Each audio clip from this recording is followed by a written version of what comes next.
je m'identifie comme créole Vraiment, louisianais. c'est la culture africaine. Je suis 15 ans, ça existe avec les élèves d'immersion.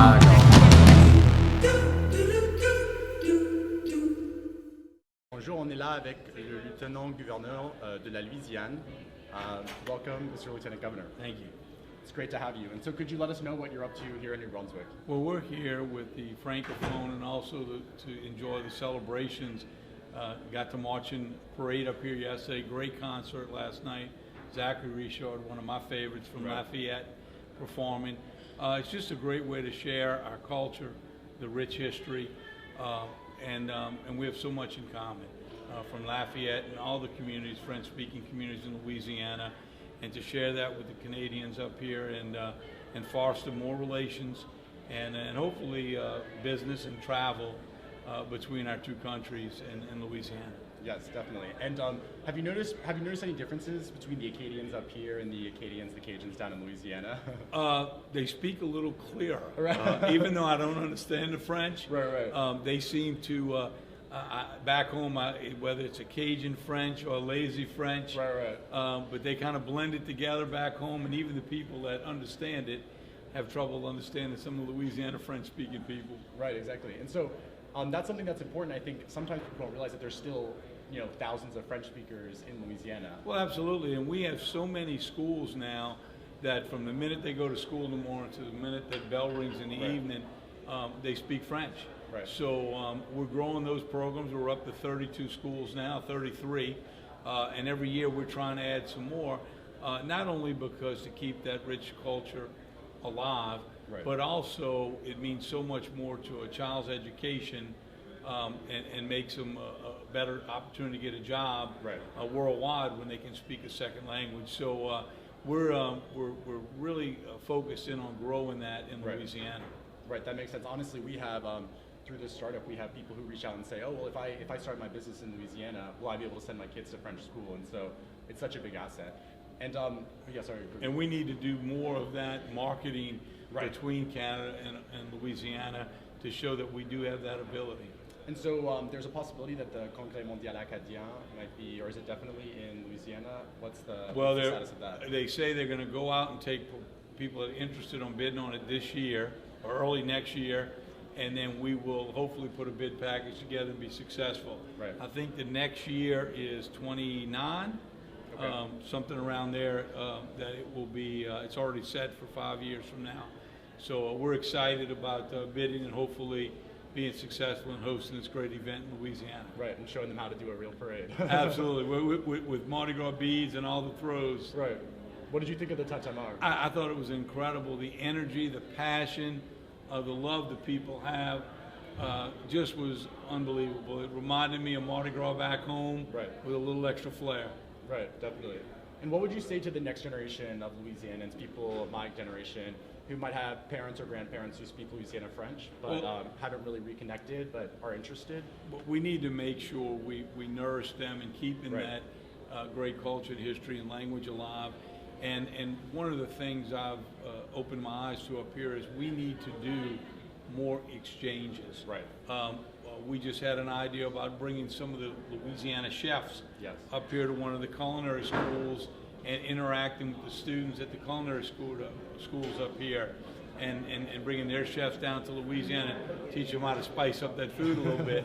But I think there's an opportunity there through food to grow our relations and our friendship and really see some people grow together between Canada and Louisiana. Right. And so on that point, when you're up here representing Louisiana, what do people ask you about the most, the other dignitaries? Is it the food, the music, the culture? All of that, but you know the thing I'm most proud of? When I ask travel agents up here, when we come up on a tourism trip, and I say, why do you send people to Louisiana? They always have a story about the way Louisianans treat people from Canada. Right. We treat strangers like their family. Right. One lady said, nowhere else in the world do you invite a bunch of strangers from Canada to your backyard to eat crawfish. Right. And there was a group of 6 tourists, 6 couples, sitting at Randall's in Lafayette eating, and kept looking over in the corner at a lady teaching a funny dance. Right. The lady saw him and went over and dragged him out their chair, taught him the Zydeco dance. 7 years later, That travel agent told me those people say that is the best trip of their life because the people of Louisiana made them so warm and welcome that they left with friends for life. Right. And that made me so proud to be Lieutenant-Governor of Louisiana, to know our citizens do open our arms to the world and treat people like their family. Right. And that's our best asset. Right. Yesterday we did an interview with the Minister of Culture of Quebec, and she said La Louisiane, c'est un état qui attire, which just means it's a magnet, basically. It brings people in, whether it's the culture, the language, the food, etc. And so you're in charge of the culture and the cultural economy, and so I just was wondering, do y'all have, like, what's y'all's strategic plan? What's your vision, priorities? Well, I think what we're focusing on is to grow all of these communities in Canada, let them know about our rich French culture in the Lafayette region. For many years, I think the tourism aspects of Louisiana relied on people coming to New Orleans and then hopefully getting them to travel over to Lafayette or somewhere else.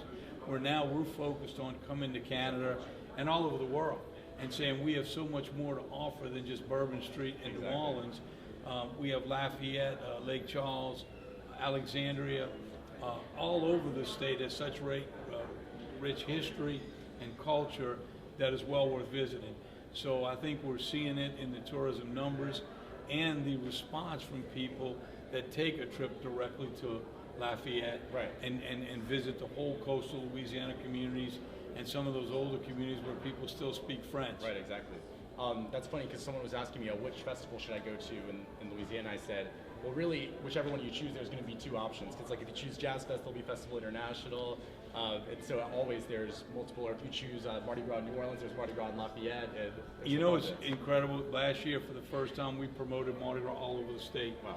And we started getting people saying, wow, I didn't know I could get a hotel room for $100 in Lafayette and stay instead of $400 in New Orleans. We love the Mardi Gras in Lafayette, Lake Charles, Shreveport, it's all over.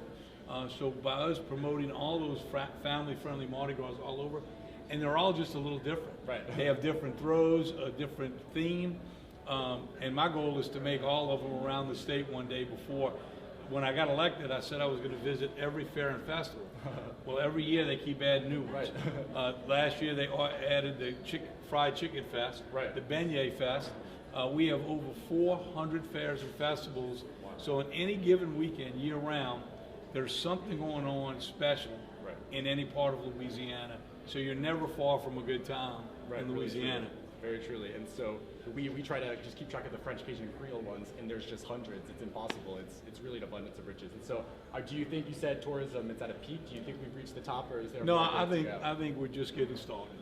You know, I think the 51.3 million visitors last year was a 9% increase over the previous year. Since we've been recording tourism numbers, we've never seen that kind of increase. But I think it's a lot of us promoting all aspects of Louisiana. And we're also encouraging Louisianans to staycation.